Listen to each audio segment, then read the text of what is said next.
how many page faults will occur for a FIFO, LRU, and OPT page replacement algorithms, assuming 4 and 5 frames. All frames are initially empty.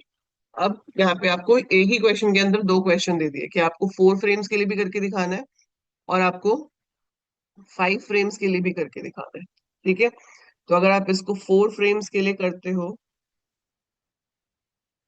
तो ये हमने बना लिया, ये हमारी reference string है। तो अगर हम फर्स्ट इन फर्स्ट आउट लेते हैं तो सबसे पहले आपके पास 1 आ गया, 2 आ गया, 3 आ गया, 4 आ गया, तो मतलब 4 पेज फॉल्ट हो गए। ठीक है, सो मैं ये ले लेती हूँ कि इरेज हो जाएगा। So we have 1 2 3 4 page fault हो गए। फिर 2 आया, 2 तो इसके अंदर है। 1 आया, 1 भी इसके अंदर है। 5 आया, 5 इसमें नहीं है, सो this is another page fault. अब इसमें हम रिमूव किसको करेंगे? फर्स्ट वाले को, उसकी जगह पर 5 आ जाएगा। 6 को रेफर कर रहे हैं, 6 नहीं है, so we have to remove this one and get 6 over there. So this was a page fault, so we had to do page replacement in this. ठीक है, अभी हमने 2 निकाला है बट अगली रेफरेंस 2 की आ गई, तो क्या हो जाएगा भाई? अब ये निकालना पड़ेगा, तो यहाँ 2 आ जाएगा। फिर अगली रेफरेंस 1 की आ गई, तो आपको 4 भी निकालना पड़ेगा। तो ये भी पेज फॉल्ट था, ये भी पेज फॉल्ट था। अब 2 आया, सो 2 इज देयर, ठीक है। 3 आया, it's not there, so you have to get 3, that's a page fault. 7 आया, it's not there, so have to take it out and get 7 inside. 7 was a page fault. 6 अभी निकाला है पर लेकिन उसको दोबारा से रेफर करना पड़ गया, तो that is again a page fault and उसके लिए हमारा 2 बाहर आ जाएगा। फिर आया 3, 3 ऑलरेडी है। 2 आया, 2 हमने अभी निकाल दिया, 2 इसको डालेंगे। अब अभी 1 निकाला है, अभी 1 की जरूरत पड़ गई, तो फिर इसकी जगह पर आपका 1 आ जाएगा because it is first in first out. तो जो पहले आया उसको हमने निकालते जाना है। 2 आया, 2 ऑलरेडी है, ठीक है, कोई प्रॉब्लम नहीं है। 3 आ गया, 3 तो अभी निकाला है, फिर 3 लाना पड़ेगा, 7 की जगह पे 3 आ जाएगा। ठीक है, फिर 6 आया, 6 ऑलरेडी है। तो कितने पेज फॉल्ट्स हुए? 1 2 3 4 5 6 7 8 9 10 11 12 13 14, सो 14 page faults in case of FIFO। How many page faults में लगकर पूछा है। ठीक है, पेज रिप्लेसमेंट्स नहीं पूछा, तो पेज फॉल्ट्स कितने हुए? 14 पेज फॉल्ट्स हुए। क्लियर है ये सबको? ठीक है, ये हमने अभी पहले भी किया था।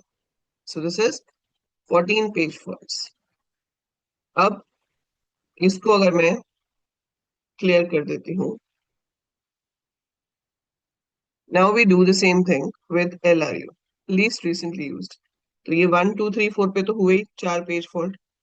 फिर आया 2, यूज हो गया। फिर आया 1, यूज हो गया। 5 आया, 5 है लीस्ट रिसेंटली यूज्ड। अब 1 और 2 तो अभी यूज हुए हैं, 2 और 1 तो इसमें ही है, तो हम लीस्ट रिसेंटली यूज में क्या करते हैं? पीछे की तरफ देखते हैं कौन सा सबसे आखिर में यूज हुआ था। तो 3 वाज द वन जो सबसे लास्ट में यूज हुआ था। तो 5 इज अ पेज फॉल्ट, तो हम 3 को निकालेंगे और उसकी जगह पर 5 को ले आएंगे। 6 इज अ पेज फॉल्ट, तो हम 4 को निकालेंगे, उसकी जगह पे 6 को ले आएंगे। अब 2 आया, ठीक है, यूज हो जाएगा। 1 आया, यूज हो जाएगा। 2 आया, यूज हो जाएगा। 3 आया, ठीक है। 3 आया तो आपको क्या निकालना है? Least recently used. सो 2 और 1 तो अभी अभी यूज हुए हैं, और 5 और 6 में से पहले 5 यूज हुआ था। सो 3 के केस में 5 की जगह पे 3 आ जाएगा। Then comes 7। आप इसमें से लीस्ट रिसेंटली यूज 6 है, तो 7 जब आएगा तो 6 की जगह पर 7 आ जाएगा। फिर अब फिर से 6 यूज हो गया, तो फिर से 6 यूज हो गया, तो हमें इनमें से कोई निकालना है। 7 अभी हुआ है, 3 अभी हुआ है, 2 1, तो 1 की जगह पर 7 आएगा। ठीक है, फिर आपके पास 3 आ गए, सॉरी, 1 की जगह पे 6 आएगा। 7 तो हमारे पास नीचे है ही। 6 आ गया, फिर 3 आया। 3 मेरे पास है यहाँ पर। 2 आया है मेरे पास। 1 आया, अब 1 आया तो I have to take out 1। So 2 3 और 6 तो अभी यूज हुए हैं, 7 नहीं हुआ, तो 7 की जगह पर 1 आ जाएगा। तो 7 की जगह पर 1 आ जाएगा। 1 पे आपका पेज फॉल्ट हुआ है। 2 आया, 2 is already there. 3 already there. 6 already there. तो कितने पेज फॉल्ट हुए? 1 2 3 4 5 6 7 8 9 10, सो कंसिडरेबल सेविंग। 14 थे किसमें? FIFO में। और लीस्ट रिसेंटली यूज में कितने हुए? 10। 10 10 ही हुए ना? ठीक है, सो लीस्ट रिसेंटली यूज में कितने हुए? 10। सो फिफो में 14 थे, एलआरयू में 10 है। ठीक है।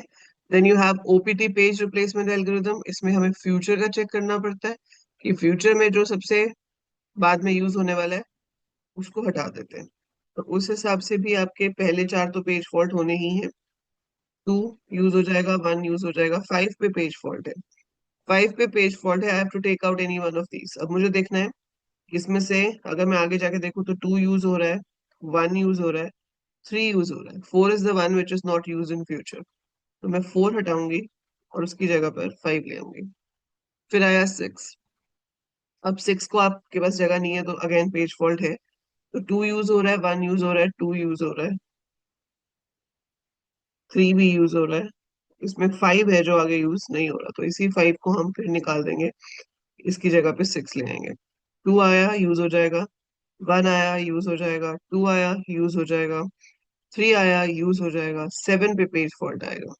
अब जब 7 पे पेज फॉल्ट आएगा तो 6 तो यूज होने वाला है, 3 भी यूज होने वाला है, 2 भी, 1 भी, सब यूज होने वाले हैं, लेकिन सबसे आखिर में 1 यूज हो रहा है। तो आप 1 को निकाल दोगे और उसकी जगह पर 7 को ले आओगे। नाउ 6 यूज हो जाएगा, 3 यूज हो जाएगा, 2 यूज हो जाएगा। जब 1 आएगा पेज फॉल्ट आ जाएगा। पेज फॉल्ट है, अब मुझे 1 को लेकर आना है। तो 2 और 3, 2 3 6 तो यूज हो रहे हैं, 7 यूज नहीं हो रहा। 7 की जगह पे वापस 1 आ जाएगा। सो 2 भी यूज हो जाएगा, 3 भी, 6 भी। तो कितने पेज फॉल्ट हुए? 4 5 6 7 8। So only 8 page fault. So पहले में 14 थे, फिर 10 थे, और फिर 8 थे। Is that clear? Is that clear?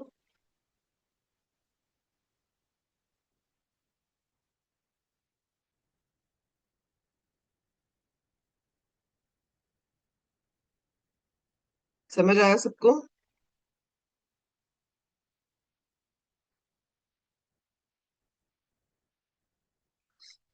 Yes या नो कुछ बोलेंगे? क्लियर है ना? अब ऐसे ही आपके पास यूनिट 2 पे हम आ जाते हैं।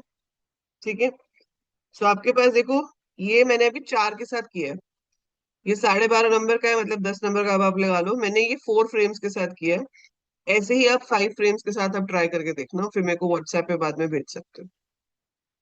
ठीक है।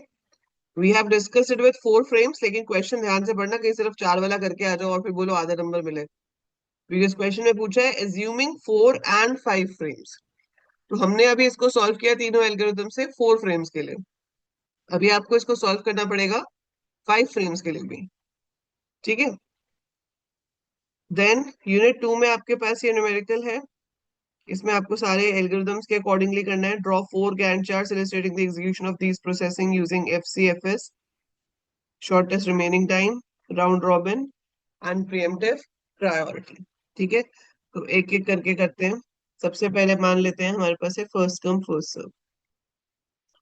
एफसीएफएस का गैंट चार्ट बनाया। तो सबसे अराइवल टाइम है 0 पे P1 का, तो P1 शुरू हो गया। उसका बर्स्ट टाइम है 4, तो ये 4 पे खत्म होगा। First come first serve non preemptive होता है, मतलब जो अलॉट हो गया उसने काम करना ही करना है। तो ये आपका 0 से 4 तक जाएगा। ठीक है। प्रायोरिटी हम इसमें देखेंगे ही नहीं, इससे हमारा कोई मतलब ही नहीं है। अब 3 पे P2 आ चुका है, सो आ चुका है तो भाई उसकी बारी है। इसका बर्स्ट टाइम कितना है? 6, तो ये खत्म होगा 10 पे। फिर ये मीनवाइल ये दोनों भी आ चुके हैं, तो P3 और बर्स्ट टाइम है इसका 5, so it will get over at 15। फिर बारी आएगी P4 की। उसका बर्स्ट टाइम है 6, 15 और 6, 21। सो दिस इज इट। ये गैंट चार्ट हो गया। पीछे वाला नहीं बनाओगे, वो आप अकॉर्डिंगली पेपर में बना लोगे। सो 21 टोटल। अब आपको निकालना है what is the turn around and waiting time for each process for each of the scheduling algorithm. Turn around time क्या होता है? What is the formula for turn around time? Turn around time is time of completion minus time of submission. Time of completion minus time of submission, that is arrival. ठीक है। सो ये complete हुआ है 4 पे, आया था 0 पे, तो इसका टर्न अराउंड टाइम 4 है। ये कंप्लीट हुआ है 10 पे, आया था 3 पे, तो इसका टर्न अराउंड टाइम 7 है। ये कंप्लीट हुआ है 15 पे, आया था 5 पे, तो 10 है। ये कंप्लीट हुआ है 21 पे, आया था 8 पे, तो 8 में हम 13 ऐड करेंगे टू गेट 21, है ना। सो ये हो गया टर्न अराउंड टाइम। फिर आपको बोला है waiting time. So waiting time क्या होता है?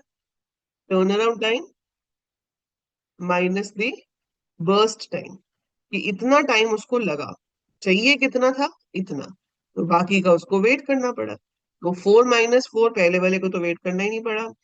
इसका टर्न अराउंड है 7, बर्स्ट था 6, तो इसको वेट करना पड़ा 1।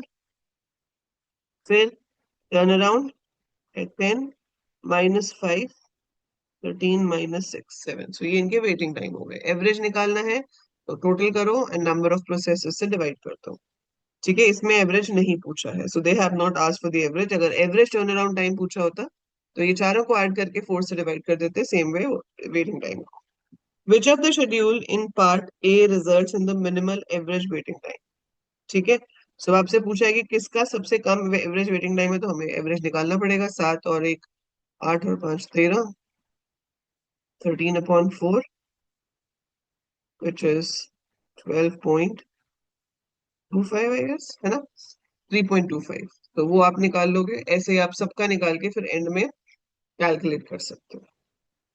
ये क्लियर हो गया, first come first serve. Shall I raise this?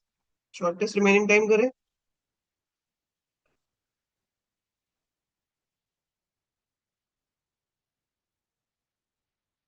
अब शॉर्टेस्ट रिमेनिंग टाइम फर्स्ट, तो 0 पे हमने P1 को अलॉट कर दिया, ये 4 सेकेंड्स का है। 3 पे आया, ये इसका 6 है, तो ऑब्वियसली शॉर्टेस्ट अभी P1 का ही चलेगा। सो 4 3 पे जब ये आया तो इसको 6 चाहिए और इसका सिर्फ एक ही रह गया, तो एक वाला छोटा है, हम उसी के साथ कंटिन्यू करेंगे। फिर 3 पे आया P2, 3 पे P2 आया, इसको हमने अलॉट किया किस पे, 4 पे।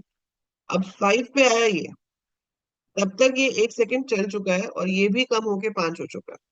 4 पे हमने P2 को असाइन किया प्रोसेसर को, जब वो 1 सेकेंड एग्जीक्यूट हो गया तब आपके P3 ने एंट्री मारी, तो इसका बर्स्ट टाइम 5 है, उसका बचा हुआ बर्स्ट टाइम भी 5 है, तो वो ही कंटिन्यू करेगा। क्योंकि उसके बाद हमारा आ रहा है P4 8 पे, जब वो आता है तो उसका है 6, तो इनके ऑब्वियसली उससे कम ही है, तो we will not make any change. तो इन अ वे ये बिल्कुल फर्स्ट कम वाला ही हो गया हमारे पास। यहाँ पे 6 10 15 और 21, तो it is same. Shortest remaining time first तो सेम ही आ गया आपका, फर्स्ट कम फर्स्ट सर्व वाला। वही टर्न अराउंड टाइम निकलेगा, वही वेटिंग टाइम निकलेगा। ठीक है, बिकॉज आपका कंप्लीशन टाइम सेम है। सो इसमें शॉर्टेस्ट रिमेनिंग टाइम में कोई प्रियम्पशन की जरूरत पड़ी नहीं। अगर ये छोटा होता किसी का बर्स्ट टाइम तो प्रियम्प्ट करना पड़ता, बट इसमें हमें प्रियम्प्ट करना ही नहीं पड़ा, क्योंकि ये बाद वालों का टाइम बड़ा है और स्टार्टिंग वालों का छोटा था, तो वो बिल्कुल FCFS जैसा ही हो गया यहाँ पर। अब बारी आती है किसकी? राउंड रॉबिन की। राउंड रॉबिन में 2 का क्वांटम दिया हमने। P1 शुरू हुआ, 2 सेकेंड्स के लिए एग्जीक्यूट हुआ, मतलब ये 0 पे P1 शुरू हुआ, 2 सेकेंड्स के लिए एग्जीक्यूट हुआ। 2 सेकेंड्स के बाद कोई और जॉब आई नहीं है, तो फिर से P1 को ही चांस मिलेगा। 4 पे P1 खत्म हो गया, फिर तब तक P2 आ चुका है, तो P2 को टर्न मिली। P2 2 सेकेंड के लिए एग्जीक्यूट हुआ, ठीक है, P2 2 सेकेंड के लिए एग्जीक्यूट हुआ, तो इसका रह गया 4। तब तक 6 तक आपका P3 भी आ चुका है, तो अगली टर्न P3 को मिलनी चाहिए। तो P3 2 के लिए एग्जीक्यूट हुआ, 8 पे खत्म हो रहा है, इतने में हमारा P4 भी आ गया है 8 पे। सो P4 भी आ गया है, तो अगली टर्न P4 को मिल जाएगी। तो ये हो गया 4। बस ये ध्यान रखना है कि वो उस टाइम तक प्रेजेंट होना चाहिए। वो अगर अंदर आ गया होगा तभी उसको टर्न मिलेगी, अदरवाइज उसको टर्न नहीं मिलेगी। ठीक है, अब इसके बाद हम वापस किस पे चलेंगे? P2 पे। फिर P2 एग्जीक्यूट होगा,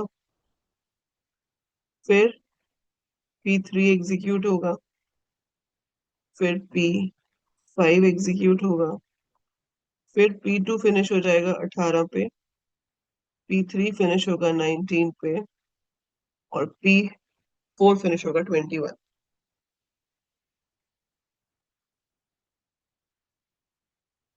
टर्न अराउंड टाइम निकालेंगे। P1 का तो 4 ही है। अब P2 खत्म हुआ है 18 पे, आया था 3 पे। P3 खत्म हुआ है 19 पे, आया था 5 पे। 21 - 8, then you will find out waiting time. 4 - 4, 15 - 6, 14 - 5, 13 - 6। इसका आप टोटल करके एवरेज निकाल सकते हो।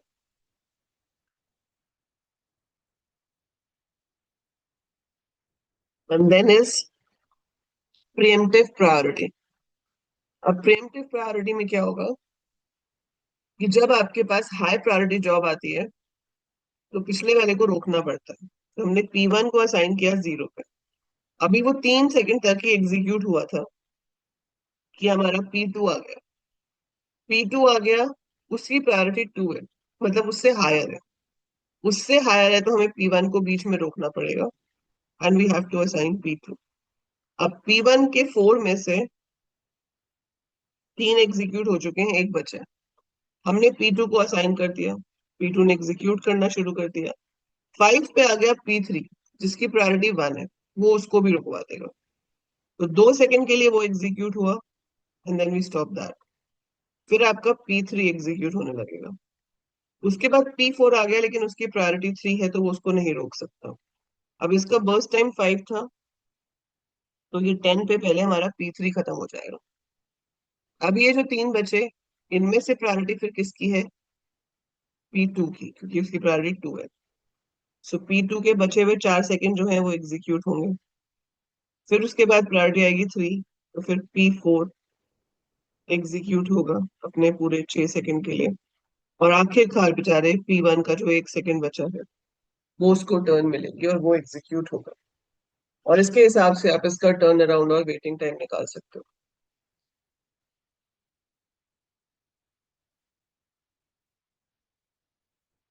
This is called preemptive priority scheduling.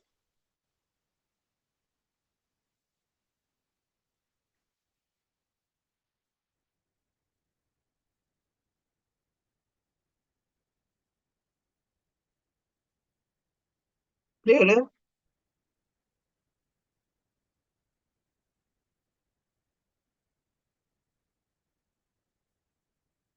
इसके बाद आपके पास है explain producer consumer problem with the help of algorithm, monitor based solution for dynamic philosopher problem. ये भी हम पूरा चैप्टर करेंगे discuss. Distinguish between multiplexing and buffering, channels and control units, dedicated and shared devices। ये computer network का question कहाँ से आ गया बीच में?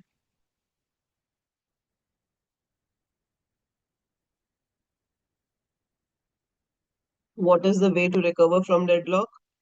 और दूसरा आपके पास चॉइस है कि आप बैंकर एल्गोरिथम को सॉल्व करोगे।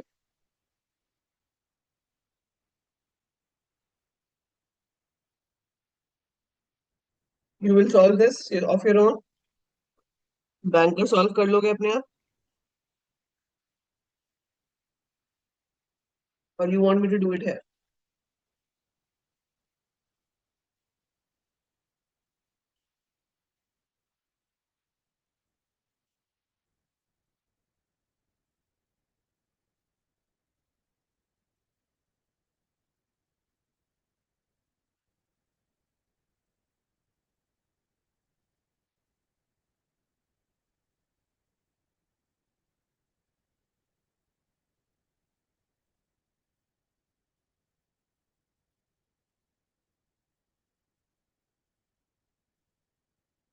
एजीआर क्या है?